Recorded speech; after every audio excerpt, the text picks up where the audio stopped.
Michelle, compulsive eater, gratefully recovered just for today. Thank you so much for inviting me to come and share. It's not what I want to do. I want to do exact opposite of what sitting here and sharing my story, which means that I really should do. And I always promised my higher power that if I was lucky enough to get recovered, if I could be one of those people that got recovered and stayed recovered, then I would, if asked, if my diary allowed, and I could physically do it, and I would share.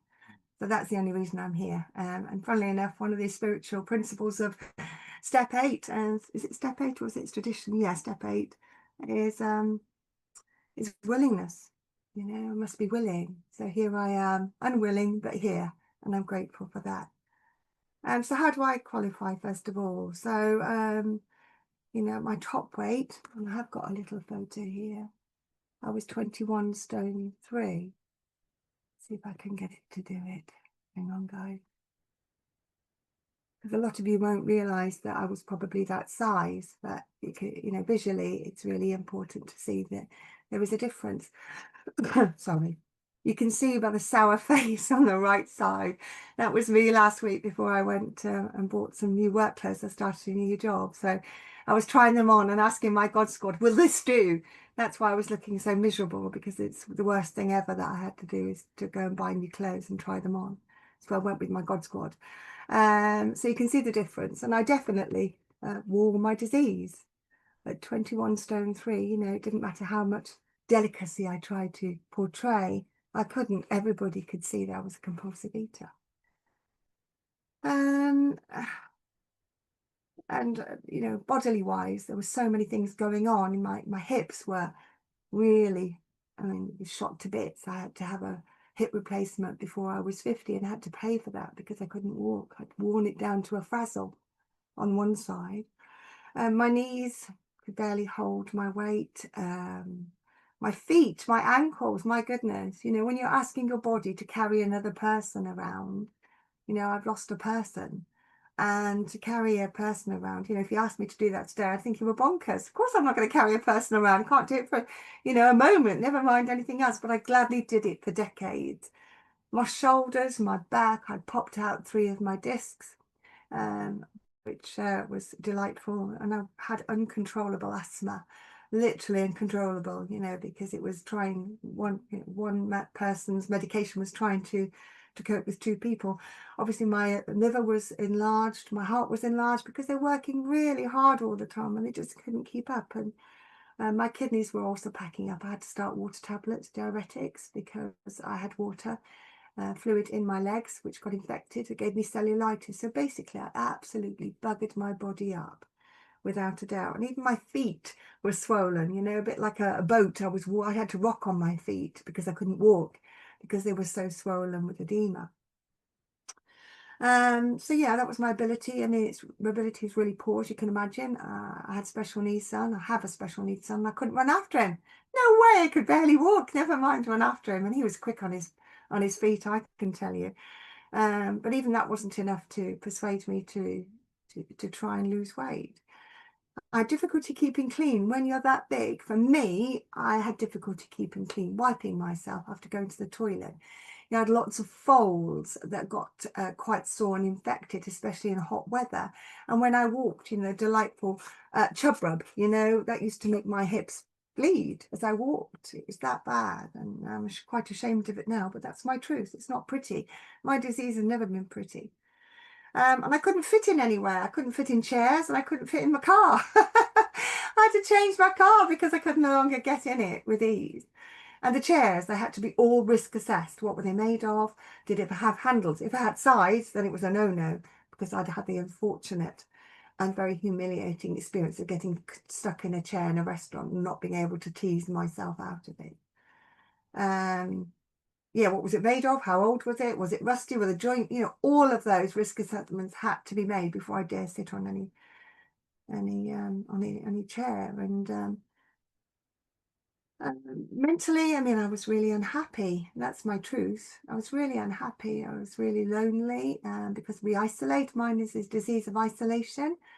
So I used to eat in secret, and I'd only choose friends. And I'm ashamed to say it, I only choose friends that were as big as me or bigger than me, because then that normalized That's minutes, Michelle. Wow, thank you. Okay, I'm going to move on. My diary was really busy as well. It was always full. If I was busy, I didn't have to think. And, you know, the truth is, you know, my background, I was the eldest daughter of alcoholic parents. Literally, they were either totally in love with each other and in bed all the time, or they hated each other and were trying to hurt each other all the time.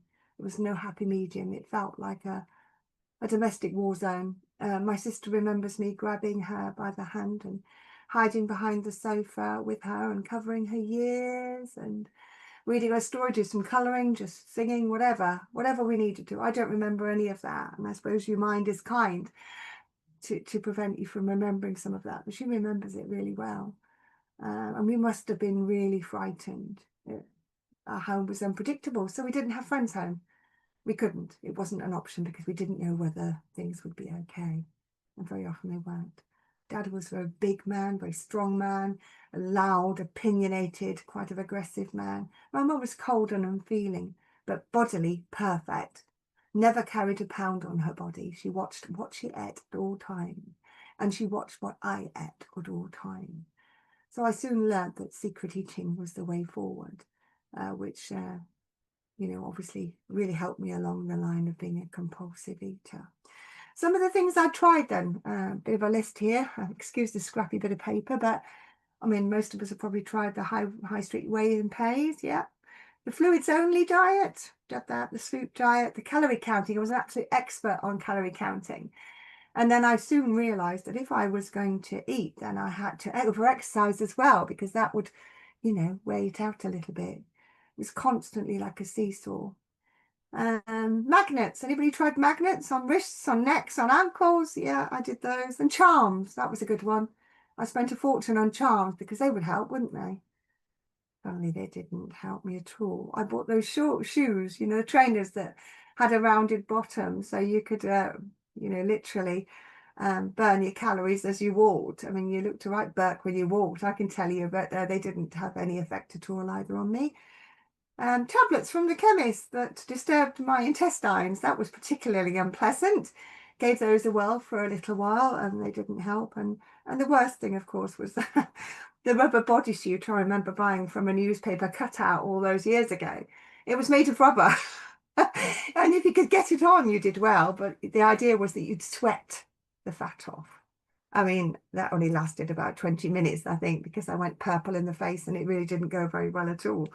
The next thing, the only thing for me was surgery, but somehow I found myself in these rooms. No idea really how I got here, but I did. The Early Bird was one of the first meetings I ever went to. When I came, I never left. I'm still here 4.5 years later, because this is where I got well. And this is where I stay well every day, thankfully. Nothing to do with me, I can assure you. I get to put my hat on every morning. Hey, I've woken up a compulsive overeater. Here I am again, still trying to get well, to stay well. I'm grateful for that. So kind of things I have to do today to be recovered, to stay recovered, and I have to do them every day. Well, the meeting, yeah, the meeting. And the meeting covers everything really. So I get to do some quiet time, some meditation with my higher power. I get to read some literature with all of you, which is a real blessing and a gift. I love my literature readings. I do reflect on them every day. Journal. Those of you who know me, I've got a journal for everything. I'm on my 7th, I think, in 4.5 years. That's not a lot, but still, I write everything down and a little action plan every day. So what do I want to concentrate on? So today, first thing is my plan is abstinence, service. Here I am doing a bit of service here, and fun. I've got a new job. I need to concentrate really highly on this job. So concentration as well. So those are my action plans for today. I have to still take a photograph of everything I eat. I have to send it to my sponsor every day because I am unreliable. I'm an addict. I'm a gutter addict of food. I have to send her a food plan and I have to send a photograph. And a couple of months ago, I thought I decided that maybe I don't need to do that anymore. I've been doing it long enough. Maybe I don't need to do it anymore.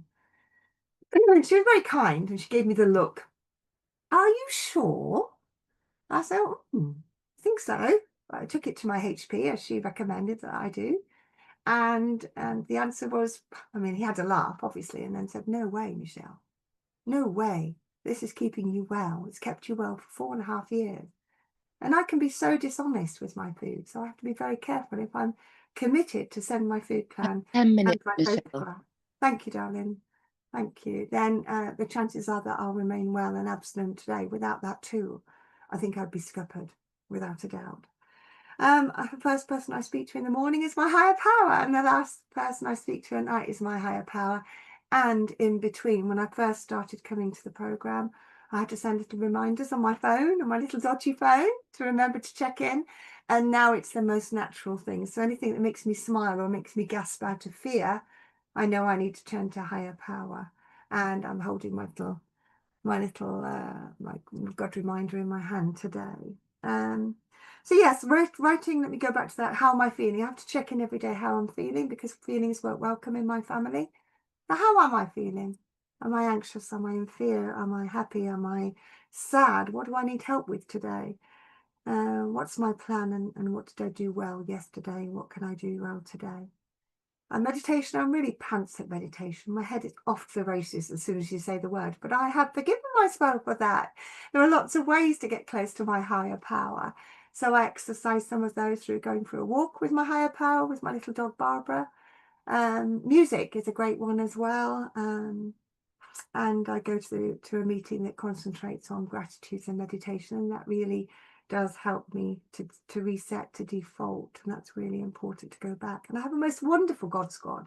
I couldn't live without my God Squad. They always tell me straight. I'm able to be honest to them, and they're able to be honest to me. And if I had looked awful in anything, they would have told me, and I'm grateful for that. They'd always do it with honesty and love, but they would tell me straight. And they very often pull me up on parts of my program that I think I can do it by myself, and I really can't. I outreach most days, not every day, because I found it really difficult the last week starting a new job to fit that in. But I do try my best with outreach. I take step 10s when they come up, and I do my step 10s when they come up. It's important. Someone like me can't hold on to fears and resentments, because they'll swallow me up, just as my disease wants to. It's snapping at my heels every day. Have a sponsor, and I sponsor. I'm very grateful for my sponsor. She has the patience of Job, and I'm really grateful for that, and I'm grateful for her honesty as well. So I get to try new things, right? In recovery, I get to try new things. So I've now started fishing the last year. It's not exactly something I've ever wanted to do, but I've started to do it, and I really love it. So it's my downtime, and I spend a lot of time with my higher power fishing in nature. It's beautiful. I've done a few concerts on my own. That's something I would never been able to do before. I'm single. I've been separated from my husband for a year now. And I've even been out for a couple of meals on my own. So I'm starting to get used to life as a single person. And I'm really proud of that. It doesn't come naturally. It doesn't come normally. I have to make a plan to do it and summon up the courage, because I'm quite a very fearful person, really. And big stuff still happens, right? You know, I've lost my dad in recovery through cancer. He died from his alcoholism. My granddaughter is an anorexic. She's only 11, and she's doing fairly well, but she was a hairbreadth away from hospitalization and tube feeding. I have a son that wants to frequently kill himself. He has special needs and mental health issues. And very often he'll just ring and say, that's it, I'm off. And he'll take himself off somewhere. You know, big stuff, as I say, still happens. But I get to do it all in recovery, and I get to hand it over to my higher power and ask for help. I ask fellows, you know, where would I be without all of you here today? Where would I be? I'd be scuppered. And I'm really grateful. 14 minutes. Thank you, darling. Just perfect time. I'm going to wrap up. I'm just so grateful that I'm in a different place from when I came in. When I first came in, I thought you were all bonkers and I didn't belong. But I clearly do belong, because I'm nuts around food. I will never be a normal eater. The big books tells us about, you know, we think we'll be a normal drinker at some point. I'm under no illusion that I am totally bonkers around food. I'm unreliable. My mind will lie to me, and my treats are dressed up. My alcoholic foods are dressed up as treats, and they're not. They're alcoholic foods. They're poisonous to me.